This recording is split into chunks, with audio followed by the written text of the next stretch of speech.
दोस्तों, जय माता दी। मेरा और मेरे इस म्यूजिकल ग्रुप में आप सभी का बहुत बहुत स्वागत है। जितने लोग हमारे चैनल से जुड़े हैं सभी को तहे दिल से धन्यवाद है। सबके लिए मैं मंगल कामना करती हूँ, सब लोग स्वस्थ और मस्त रहें। तो एक मैं बहुत ही प्यारा ननद और भाभी का नोक-झोंक गीत लाई हूँ। जैसा होगा आप लोग कमेंट में ज़रूर बताइएगा।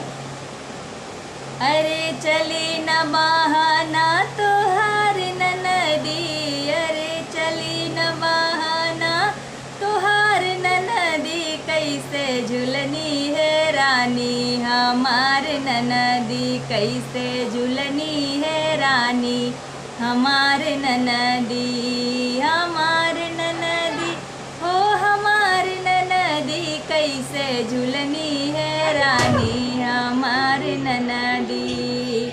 मम्मी ऋषि आई है, पापा ऋषि आई है, मम्मी ऋषि आई है, पापा ऋषि आई है। अरे छुट्टी जई है नैहर तोहार ननदी, अरे छुट्टी जई है नैहर तोहार ननदी, कैसे झुलनी है रानी हमार ननदी, कैसे झुलनी है रानी हमार ननदी। अरे चली न बहाना तोहार ननदी, कैसे झुलनी है रानी हमार ननदी।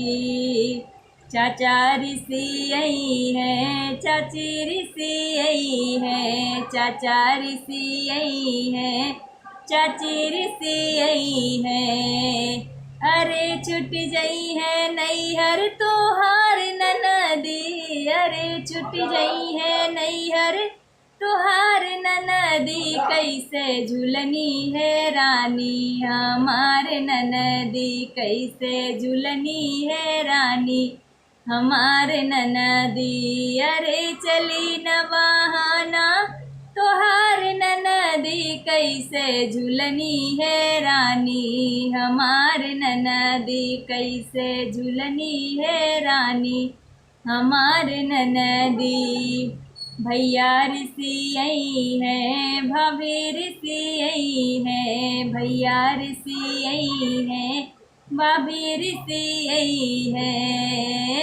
अरे छुट जई है नैहर तोहार ननदी, कैसे झुलनी है रानी हमार ननदी, कैसे झुलनी है रानी हमार ननदी। अरे चली न बहाना तोहार ननदी, कैसे झुलनी है रानी हमार ननदी।